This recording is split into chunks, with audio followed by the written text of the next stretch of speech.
If I can help somebody get out of their situation, I'm willing to tell my story. A domestic violence survivor digging deep into her past to show the importance of speaking up and telling the truth even when it's hard. She sat down with Courtney Friedman in one of these, SAPD's brand new safe rooms, designed to make speaking up far easier. It's part of Courtney's series, Confronting Domestic Violence, Loving in Fear.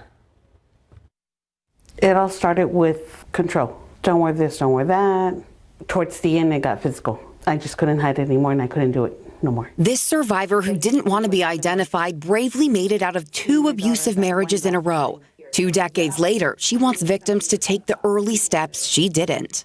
I actually didn't call the police just for pure fact of embarrassment. You don't want people to think, well, are you dumb? Like, why did you last so long? Like, why'd you stay there for so long? When an abuse survivor comes here to the police substation to give crucial information, they're usually doing that interview in a small office or even here in the lobby. But now, these safe rooms are offering privacy and comfort.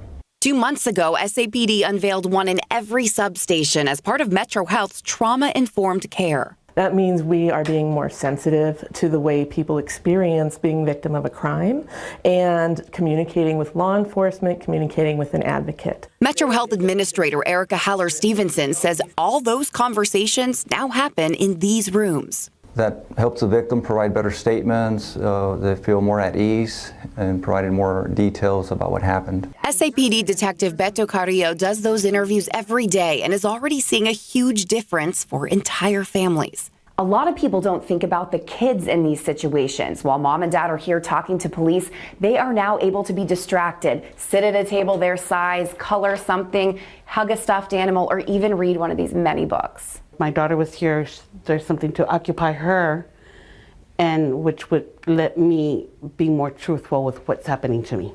Even when that truth is painful, she hopes the safe rooms will help survivors find peace and support. Don't give up. The help is there. You just have to reach out to it. Courtney Friedman, KSAT 12 News.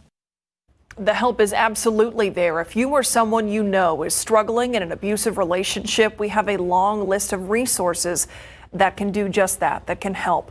One of those is Family Violence Prevention Services, which runs the shelter. The number to call is 210-733-8810. You can also head to ksat.com/domestic violence for many more resources, as well as explainers on what domestic violence entails and how it builds gradually. Thank you for watching KSAT. If you're on YouTube, remember to like and subscribe to stay up to date with San Antonio's latest news and weather.